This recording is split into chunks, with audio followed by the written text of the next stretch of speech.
अनंता तुला ते कसे रे स्तवावे, अनंता तुला ते कसे रे नमावे. अनंता मुखाचा शिनेशेष गाता, नमस्कार साष्टांग श्री साईनाथा.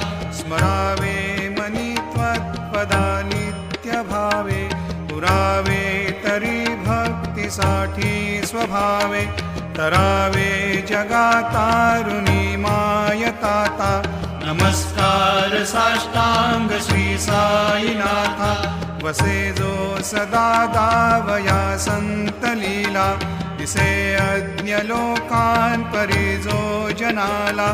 परी अंतरी ज्ञान कैवल्य दाता, नमस्कार साष्टांग श्री साईनाथा. बरा लाधला जन्म हा मानवाचा,